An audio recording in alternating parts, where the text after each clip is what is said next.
जी, सबसे पहले हमने ये लास्ट फ्राइडे को किया थे। ये 6 स्टेप्स हमारे जो हैं, सबसे पहले आप ये देखें 6 स्टेप्स में हमारे पास हमने नल एंड अल्टरनेटिव हाइपोथेसिस को फॉर्मुलेट करना होता है, लिखना होता है। अपनी जो स्टेटमेंट है उससे निकाल के लिखना होता है कि एज नोट क्या है और एज वन क्या है हमारे हाइपोथेसिस इस क्वेश्चन के लिए। अब हमारे पास इक्वल टू और नॉट इक्वल टू का केस आता है तो इसको हम एक केस कहते हैं। सेकंड हमारे लिए होता है अगर ये ग्रेटर देन इक्वल टू आ रहा है एच नोट में तो उसका ऑपोजिट आ जाएगा लेस देन हमारे एच वन में। और थर्ड केस होता है अगर हमारा एच वन में ग्रेटर देन आ रहा है तो इसमें यहाँ पे लेस देन इक्वल टू आएगा। तीन पॉसिबिलिटीज ये होंगी ना, देखें। एक तो नॉट इक्वल टू होगा, अब नॉट इक्वल टू कोई फर्दर हमारे पास दो पॉसिबिलिटीज होती हैं, लेस देन या ग्रेटर देन। ये दोनों केसेस हमारे पास वन टेल है और ये हमारे पास टू टेल है। अब इसके बाद आपका अल्फा आ गया सेकंड स्टेप। थर्ड में आपने जी जो लिखना है, जो भी फोर्थ में कैलकुलेशन, फिफ्थ में आपका क्रिटिकल रीजन है। अच्छा, कुछ बच्चों को क्वेश्चन है कि हमने अल्फा बाय टू कब करना है और अल्फा कब करना है और वन माइनस अल्फा कब करना है। अब ये चीज़ आपने याद रखनी है। फर्स्ट केस हमारा टू टेल, जैसे कि नाम से शो हो रहा है टू टेल है इसमें, हम इसमें अल्फा बाय टू करेंगे और यहाँ पे one minus alpha by to करेंगे। ये उसी में मैंने बताया था आपको, ये मिस्टेक यानी कि हो गई थी यहाँ पे। G greater than ji one minus alpha by two, और ये क्या है जी less than ji alpha by two. जब भी हमारे पास टेस्ट ये जो है नल एंड अल्टरनेटिव हाइपोथेसिस में इक्वल टू और नॉट इक्वल टू आ जाता है, ठीक है, तो हमने अल्फा बाय टू वाला लेना होता है हाइपोथेसिस। अगर यही हमारा टी वाला होता तो टी में भी हमने अल्फा बाय टू कर देना था। और अगर हमारे पास ये लेस देन के लिए है तो जी लेस देन जी अल्फा रहेगा, इसके साथ वन माइनस अल्फा नहीं होगा, ये अल्फा बाय टू नहीं होगा, कुछ नहीं होगा, बस जी लेस देन जी अल्फा हो जाएगा। अगर हमारा एज वन में ग्रेटर देन आता है तो ये जी ग्रेटर देन जी वन माइनस अल्फा हो जाएगा। ठीक है, याद रखना, ग्रेटर देन के लिए होगा तो one minus alpha, less than के लिए होगा तो डायरेक्ट अल्फा, और नॉट इक्वल टू होगा तो अल्फा बाय टू और one minus alpha by to करना है। और सिक्स स्टेप हमारा होता है कंक्लूजन का। नेक्स्ट दोबारा से मैं रिवाइज कराती हूँ आपको तीन फार्मूलाज जो हमने पढ़े थे। अगर फर्स्ट फार्मूला है हमारे पास नॉर्मल पॉपुलेशन है, ठीक है, सिग्मा स्केयर नोन है। अब हमें पता चल गया हमने जी लगाना है X bar minus mu naught sigma under root N. ये हमारे पास फार्मूला आ गया जी का। ठीक है, ये चैप्टर बड़ा इंपॉर्टेंट है, इसको बड़े ध्यान से आपने करना है। ठीक है, ये हमारे पास जी का फार्मूला आ गया। नेक्स्ट मैंने अभी आपको बताया था हम एच वन के मुताबिक अपने क्रिटिकल रीजन बनाते हैं। ठीक है, याद रखना है हमेशा एच वन को देख के हम क्रिटिकल रीजन बनाते हैं। अगर हमारा भी हमने देखा है नॉट इक्वल टू का केस आ गया तो हमने कहना है, देखिए क्रिटिकल रीजन में क्या आएगा, reject H naught if ji is less than ji alpha by two और Z greater than ji one minus alpha by two. Less than के लिए डायरेक्ट अल्फा बाय टू और ग्रेटर देन के लिए one minus alpha by two कर दिया। और alpha by to क्यों किया है, क्योंकि ये हमारा टू टेल टेस्ट था। और अगर ये कंडीशन फुलफिल होती है तो हम क्या कह देंगे, रिजेक्ट एच नोट। ठीक है, अभी एक बच्चे ने पूछा था कि कंक्लूजन क्या होगा। अगर देखें ये हमारा कंडीशन फुलफिल हो रही है, ठीक है, जो हमने कहा क्रिटिकल रीजन ये है तो इस कंडीशन को फुलफिल हो रहा है। मसलन ये देखें जो जी की वैल्यू है वो वाकई लेस देन जी अल्फा से आ रही है तो हम कह देंगे रिजेक्ट एच नोट। सो जो भी आपका हम कह देंगे, so we reject H naught and accept H one and conclude that, जो भी आपका कंक्लूजन होगा, मतलब mu less than 55 mu greater than 65, जो भी आपका कंक्लूजन होगा फर्दर आप वो उसको लिख देंगे। हमेशा जो कंडीशन को सेटिस्फाई हो जाता है तो वो रिजेक्ट एच नोट हो जाता है। अगर ये कंडीशन सेटिस्फाई ना होती यहाँ पे, for example G less than ये जो टेबल वैल्यू है ये ना आता, तो आपने क्या कहना था, वी डोंट रिजेक्ट या we accept H not.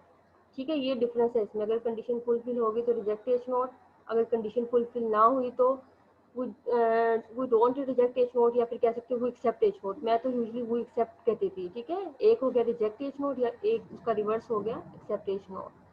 Second आपके पास कंडीशन है, अभी मैंने आपको पीछे रिवाइज की थी कि ग्रेटर देन हो जाएगा तो जी ग्रेटर देन जी वन माइनस अल्फा हो जाएगा, इसके लिए क्रिटिकल रीजन।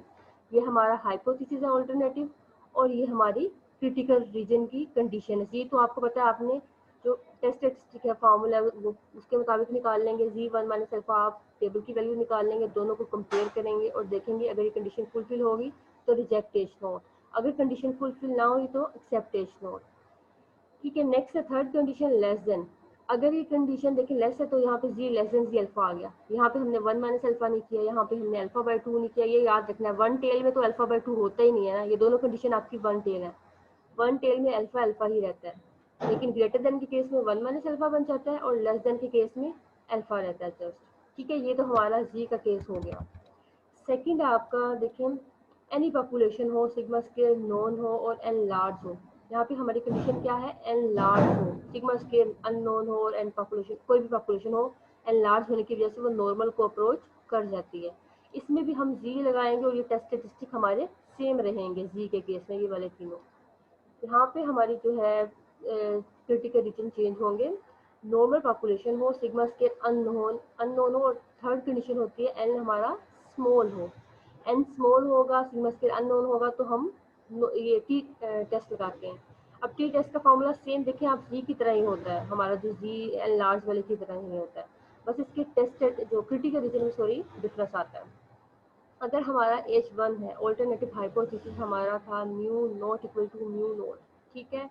अब इस केस में हमारा ये टू टेल होता है ना, not equal to two tail हो गया तो हमारा क्रिटिकल रीजन क्या बनेगा, T less than T nu degree of freedom alpha by 2 और T greater than T nu degree of freedom 1 minus alpha by 2। अब यहाँ पे भी याद रखिए अल्फा बाय 2 तो आ रहा है दोनों में, लेस देन के केस में just alpha by 2, greater than के केस में 1 माइनस अल्फा बाय 2 आ रहा है।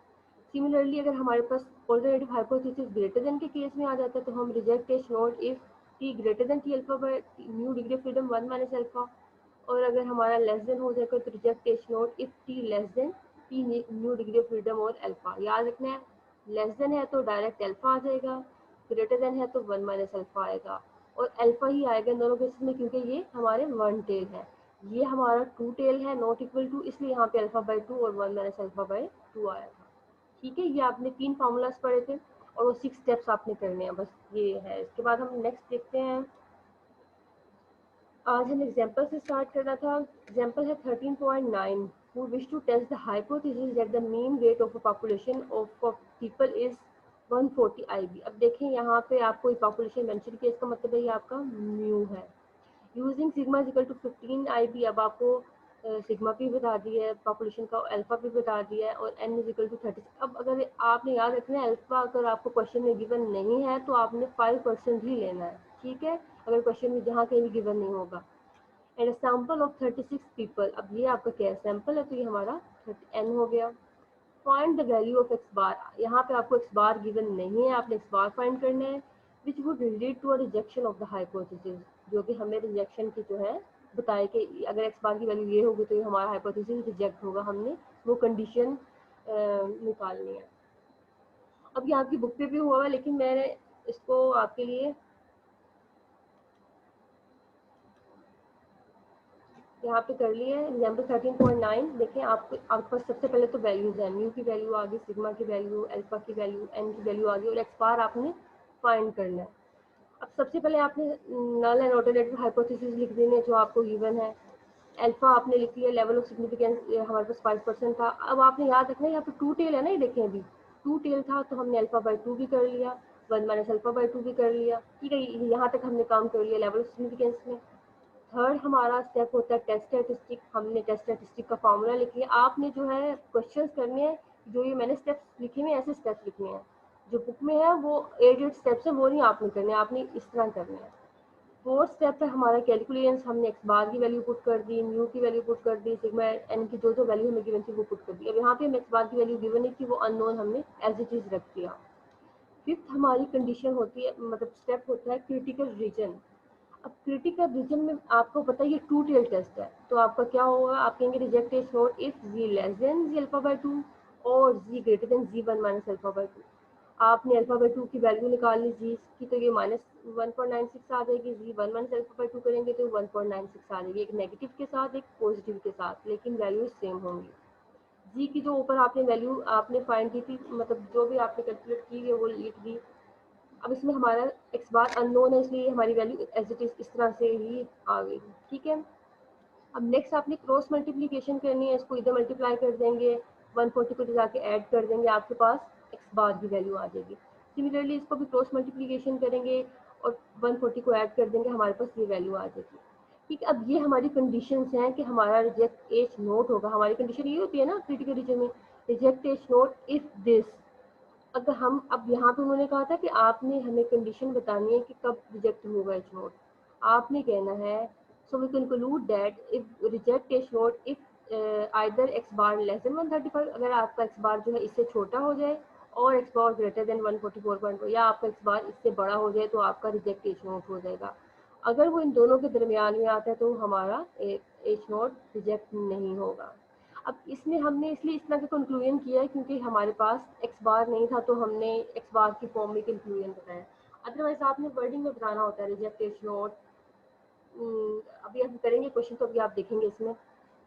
अब ये इसमें याद रखना कि इसमें हमने क्यों इस तरह से लिखा है, मैं दोबारा रिपीट कर रही हूँ, क्योंकि हमारे पास एक्स बार अननोन था तो हमने एक्स बार जो है लिमिट्स के फॉर्म में आ गया, एक लेस देन के फॉर्म में, एक ग्रेटर देन के फॉर्म में आ गया।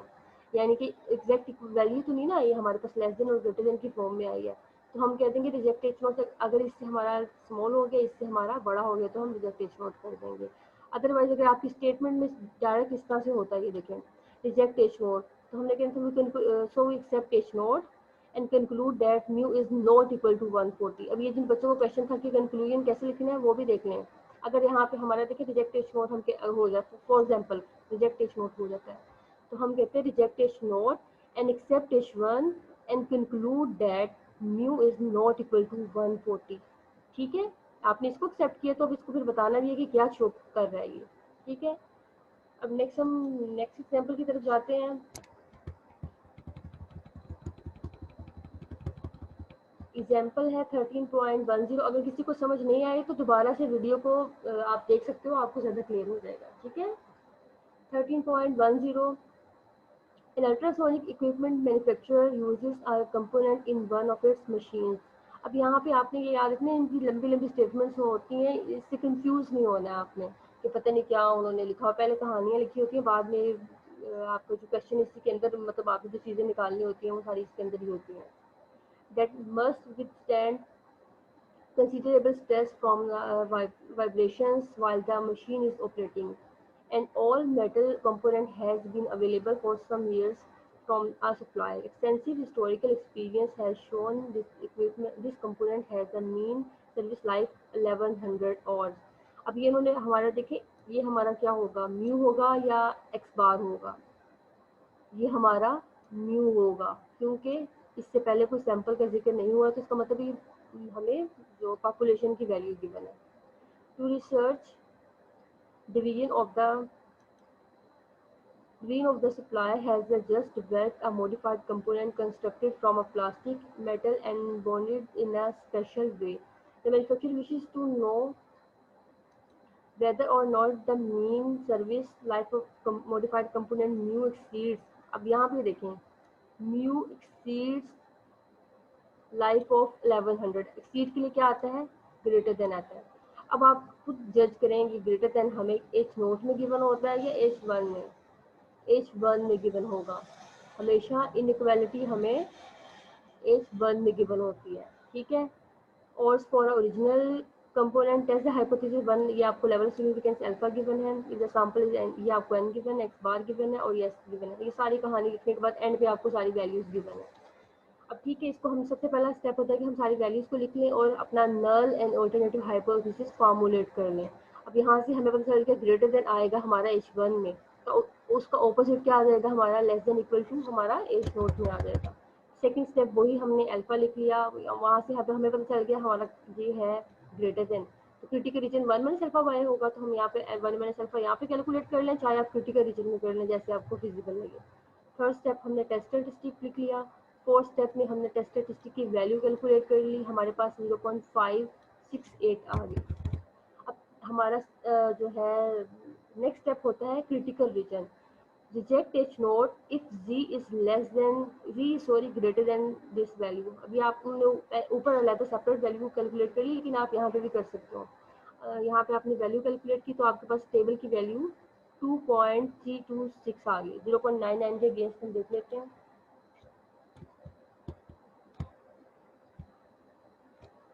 0.99 के अगेंस्ट आपकी वैल्यू 2.326 आ गई। ठीक है, अब देखिए कुछ स्पेसिफिक वैल्यूज आपको है वो इस टेबल में मिलेंगी, अदरवाइज आपने ऊपर वाले टेबल को देखना है। कुछ बच्चे इसी में देखते रहेंगे तो आपको सारा मटेरियल इसमें नहीं मिलेगा। अच्छा जी, हमारे पास टेबल की वैल्यू भी आ गई। अब हमने इन दोनों को कंपेयर करना है। अगर हम यहाँ पे लिखते हैं 0.568 और ग्रेटर देन ये जो हमारी वैल्यू थी 236, अब ये बताएं हमारा कंडीशन को फुलफिल कर रहे हैं या नहीं कर रहे हैं। ये इससे बड़ा है या नहीं बड़ा, नहीं बड़ा, देखिए कंडीशन को फुलफिल नहीं कर रहा, तो हम कह देंगे so we don't reject H naught, या आप कह सकते हो वी एक्सेप्ट एच नोट। ठीक है, यहाँ पे आप एक्सेप्ट भी लिख सकते हो। So we accept H naught, आमतौर पर एक्सेप्ट ही लिखते हैं, ये डोंट करके आपको कंफ्यूज कर रहे हैं, बस आपने लिख देना है। अगर ये कंडीशन फुलफिल नहीं हो रही तो so accept H naught and conclude. अब यहाँ से देखें, conclude that mean service life does not exceed 1100 hours. हमारा यही है ना, देखिए हम एक्सेप्ट एच नोट करें कि वो 1100 आवर्स से एक्सीड नहीं करेगी। अगर वो हमारा जो है रिजेक्ट एच नोट हो जाता तो हमने कहना था so we conclude that mean service life time exceeds 1100 hours. ठीक है, अब ये क्योंकि इसको नहीं फुलफिल कर रहा, इसको फुलफिल कर रहा, तो हम कह देंगे don't does not exceed 1100 hours. जो आपका नल ऑल्टरनेटिव हाइपोथेसिस में होता है उसी को आपने कंक्लूजन में लिखना होता है। नेक्स्ट मिस आपके नंबर पास आप एक्सेप्ट करते हैं? क्या करते हैं? अगर नंबर लार्जर हो उसके तो फिर नहीं नहीं एक्सेप्ट नहीं कर। नहीं, लार्जर शार्जर कुछ नहीं, आपको क्रिटिकल रीजन को कंडीशन को फुलफिल कर रहा है तो आपने कह देना रिजेक्ट एच नोट। अगर वो कंडीशन को फुलफिल नहीं कर रहा तो एक्सेप्ट एच नोट। हमेशा याद रखें क्रिटिकल रीजन को फुलफिल करना चाहिए। अब क्रिटिकल रीजन आपने देखे हैं, तीन आपके पास होते हैं डिफरेंट, वन टेल के दो होते हैं, उसके बाद टू टेल का अभी आपने देखा अल्फाबेट टू और वन माइनस अल्फाबेट टू करते हैं। जो भी आपकी कंडीशन होगी उसको लिखने के बाद उसमें वैल्यूज पुट करने के बाद अगर वो कंडीशन फुलफिल हो जाती है तो रिजेक्ट एच नोट। अब इस नेक्स्ट एग्जांपल में देखते हैं तो आपको ज़्यादा क्लियर हो जाएगा। Example 13.11. A lumber company is interested in seeing if the number of board feet per tree has decreased. Service moving to a new location of timber in the past, the company has averaged 93 board. अब इससे पहले भी कोई आपको given नहीं है sample वगैरह, तो ये आपका न्यू गिवन होगा। The company believes that the production has decrease. अब डिक्रीज का वर्ड शो हुआ तो इसका मतलब है यहाँ पे आपका लेस देन आएगा नल एंड अल्टरनेटिव हाइपोथेसिस में। सब आपने खुद देखना है कि आपका लेस देन कहाँ पे आता है, इनइक्वालिटी कहाँ एग्जिस्ट करती है, इज वन में। ठीक है, next is the changes location a random of 25 trees. अब ये आपका एन हो गया, एक्स बार हो गया, एस हो गया। Assuming the normality of the data, test the hypothesis 10% level of significance. अब आपको अल्फा 10% गिवन है। सबसे पहले आप अपने डाटा को लिख लेते हैं। नेक्स्ट आपने लेस देन के मुताबिक अपना H1 आ गया तो उसका ऑपोजिट आपके पास H नोट आ जाता है। H नोट और H1 आने के बाद सेकंड स्टेप आपका लेवल ऑफ सिग्निफिकेंस, थर्ड आपका टेस्ट। अब आपको पता चल गया है कि हमने इसमें T लगाना है क्योंकि हमारा N स्मॉल है और सिग्मा अननोन है। ठीक है, ये कंडीशंस देखते रहना है। अगर ये N यहाँ पे 35 होता और S यही होता, S20 होता और अननोन होता तो हमने Z लगाना था, लेकिन ये लेस देन इक्वल टू 30 है तो हमारा ये हो गया टी डिस्ट्रीब्यूशन, स्मॉल हमारा सैंपल साइज हो गया। हमने टी लगा लिया इसमें।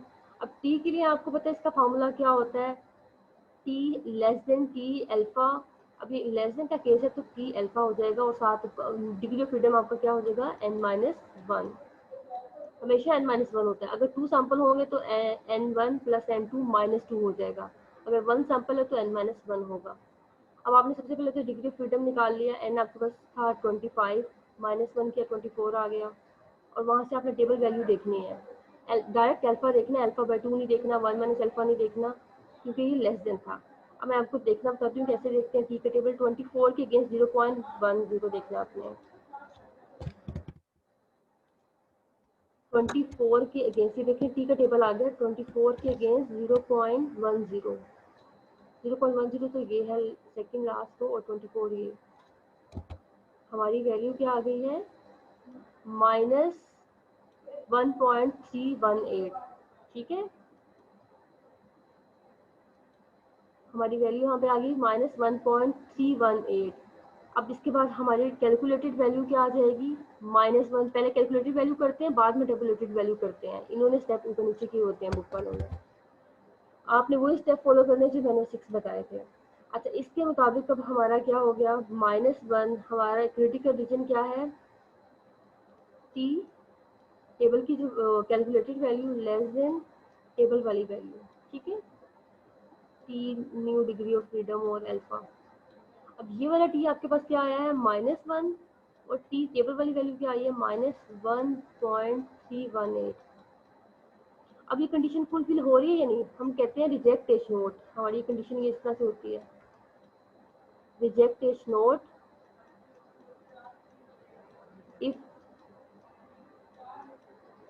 अब हमारी जो टेबल की वैल्यू है वो -1.318 है और ये वैल्यू t, अभी कंडीशन फुलफिल हो रही है या नहीं हो रही है बताएं। -1 जो है हमारा छोटा है इससे या नहीं। आपको पता है जितनी नेगेटिव वैल्यू आपकी होती जाती है बड़ी, वो आपकी छोटी हो जाती है। तो ये आपकी वैल्यू छोटी, यहाँ पे बड़ी नहीं है, छोटी हो गई एक्चुअली, ये कंडीशन फुलफिल नहीं हो रही। ठीक है, अब जब ये कंडीशन फुलफिल नहीं हो रही तो हम क्या कहेंगे, एक्सेप्ट एच नोट। ठीक है, कंडीशन फुलफिल होती तो हम कहते हैं reject H naught, condition fulfil नहीं हो रही तो हमने कहना है so we accept H naught and conclude that our mean is at least या फिर ग्रेटर देन इक्वल टू 93। ठीक है, यहाँ पे देखें, we don't reject, we accept H naught and conclude that the mean production has not decrease. Decrease के लिए less than था, इसका मतलब डिक्रीज तो नहीं कर रहा ना, क्योंकि रिजेक्ट एच नोट हो गया है हमारा, सॉरी एक्सेप्ट एच नोट हो गया, तो हमारा यहाँ पे क्या आ जाएगा, नोट डिक्रीज, उसका opposite. From 93 board the three companies claim has not been established. अब इसको आप एक दो बार प्रैक्टिस करोगे कंक्लूजन लिखने की तो आपको हो जाएगी। एग्जाम्पल है 13.12, expensive test borings were made in an oil shell area to determine if the mean yield of a oil per ton of shell rock is greater than, अब greater than है तो ये क्या आ जाएगा हमारा, greater than 4.5 किस में आएगा, एच नोट में या H1 में, ये इनइक्वालिटी है ना, तो ये हमारा H1 में आएगा। 5 बोरिंग्स, अब ये हमारे पास क्या हो गया, 5n हो गया, made a randomly selected points in area indicating the following barrels per ton. अब ये आपको वैल्यूज गिवन है, suppose barrel per are ton are normally distributed है, आपको पता है टी डिस्ट्रीब्यूशन के लिए हम नॉर्मली डिस्ट्रीब्यूटेड देखते हैं, अगर नहीं भी गिवन तो कोई मसला नहीं, लेकिन यूजली हम ये देखते हैं, और एन हमारा देखें स्मॉल है।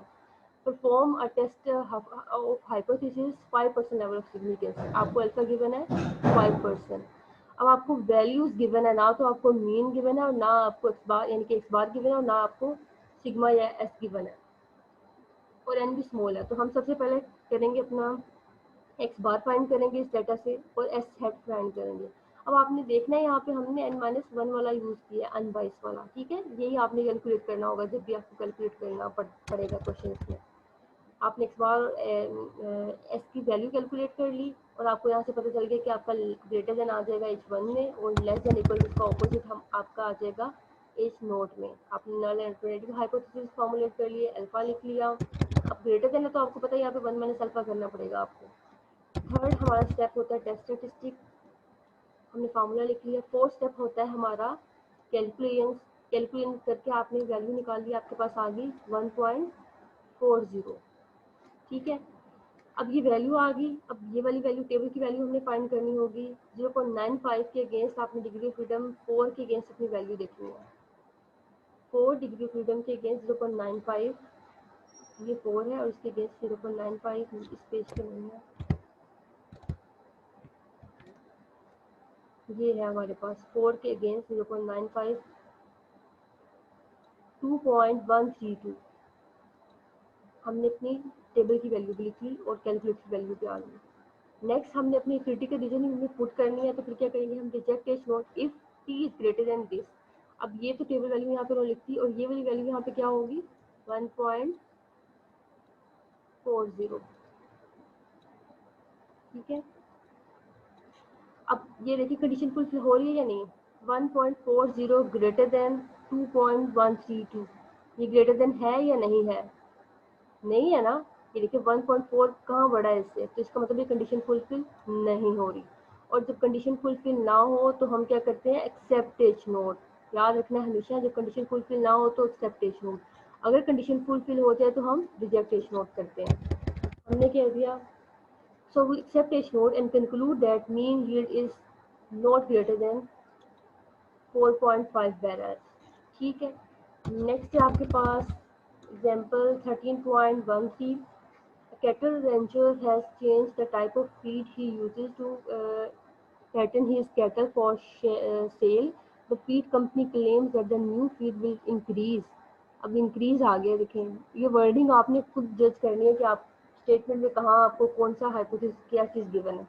ग्रेटर देन आ जाएगा इसका मतलब है, और ग्रेटर देन हमारा किस में आएगा, ये नॉट इक्वलिटी है ना। अगर ये ग्रेटर देन इक्वल टू होता तो ये हमारा एज नोट में आ जाता। अभी जस्ट ग्रेटर देन है तो हमारा एज 1 में आएगा, 1 टेल हमारा। The mean weight gain his cattle by more than 100, more than 100 यहाँ पे भी उन्होंने बता दिया पाउंड्स पर स्टील।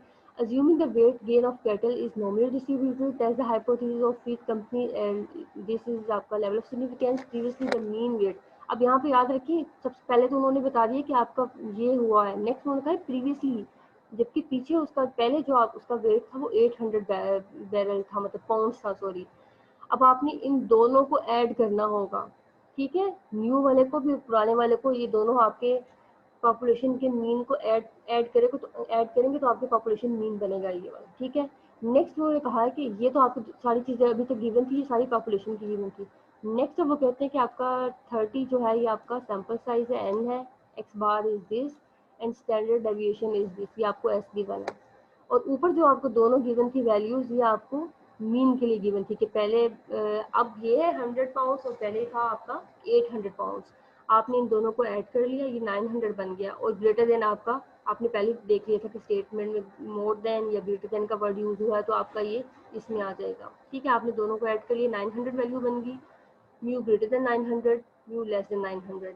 अब आपने H naught to H one को फॉर्मुलेट करने के बाद अल्फा लिख लिया, ग्रेटर देन है तो 1 माइनस अल्फा भी आपको निकालना पड़ेगा। थर्ड स्टेप आपका टेस्ट स्टैटिस्टिक आ गया। फोर्थ स्टेप में आपने वैल्यू को कैलकुलेट कर लिया। फिफ्थ स्टेप में आपने जो है टेबल की वैल्यू देख ली और क्रिटिकल रीजन में पुट कर दी सारी वैल्यूज। ये है आपकी 2.26 ग्रेटर देन 1.69।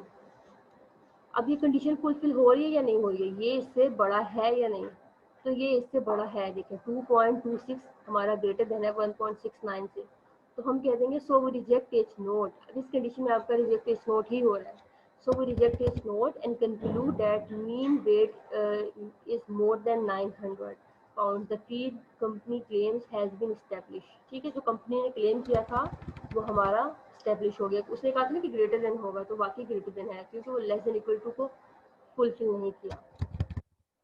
एग्जाम्पल है आपके पास 13.14। अब आपने एग्जाम्पल्स को भी जो है ना अपने रजिस्टर पे करना है, ये नहीं करना कि बस एग्जाम्पल्स इसको नहीं करें, इनको भी करना है आपने। Workers at a production facility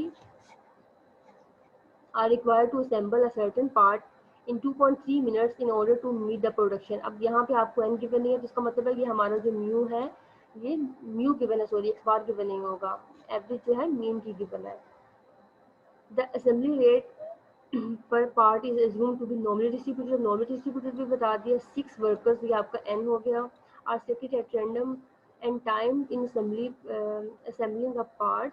the assembly times in minutes for a 6 hour days। अभी आपको x की वैल्यूज गिवन है। the manager wants to determine if the mean for all workers differ।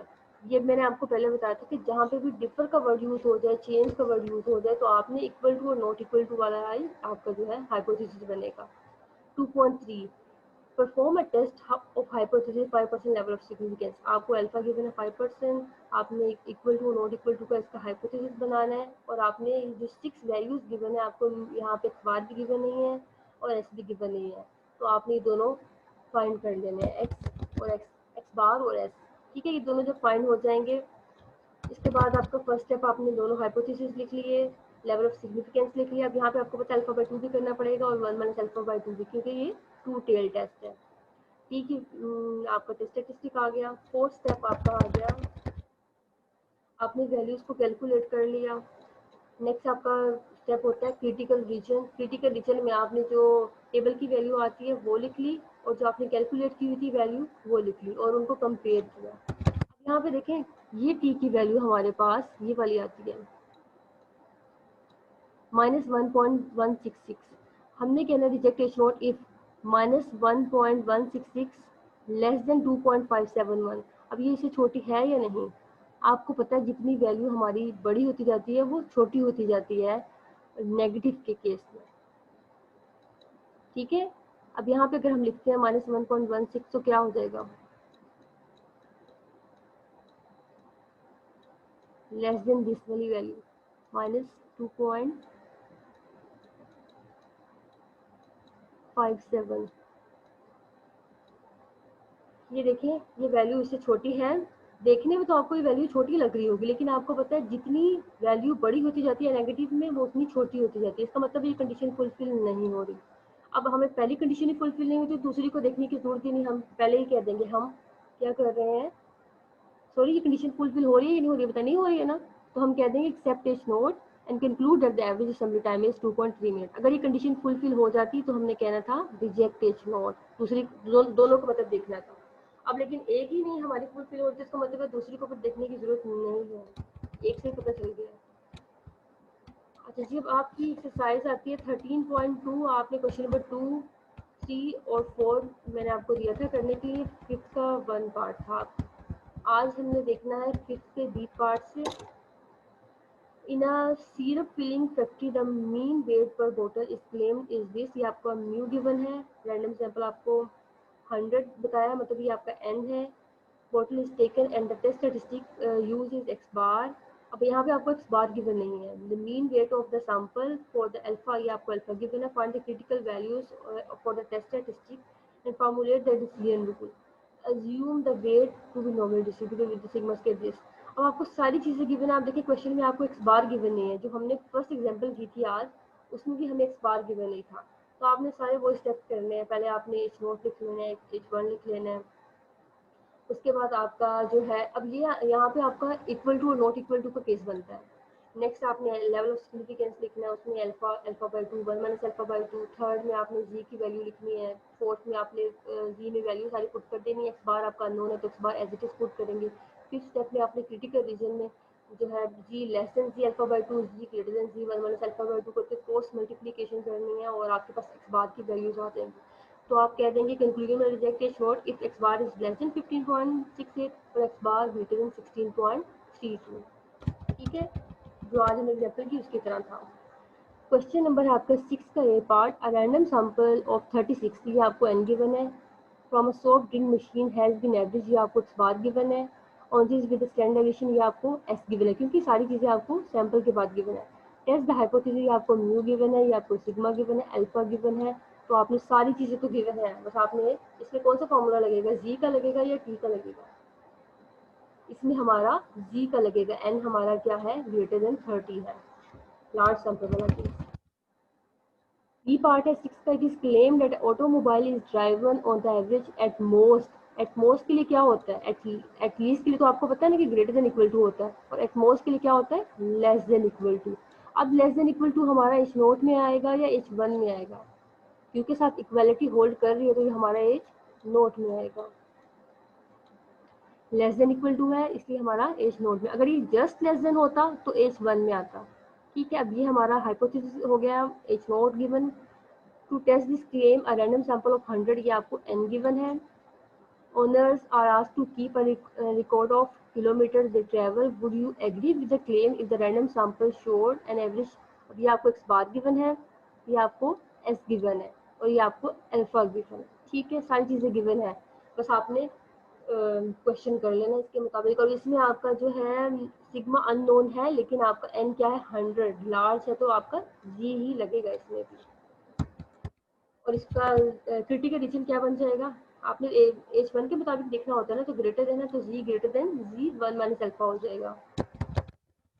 7 का ए पार्ट है आपके पास, a random sample of 100 आपको given है। Next, during the past year showed an average of life time span, ये आपको average given है, X bar given है, ये एस गिवन है। Does this seem to indicate that average life span today is greater than, अब ये greater than आ गया 70, mu greater then 70 आपका आ गया, और अल्फा गिवन है, सब चीज़ें गिवन है, आपने ये क्वेश्चन कर लेना है जी के मुताबिक। नेक्स्ट 7 का B part is claim that automobile is driving on the average is no more than होता तो greater than, no more than है तो लेस देन इक्वल टू 12,000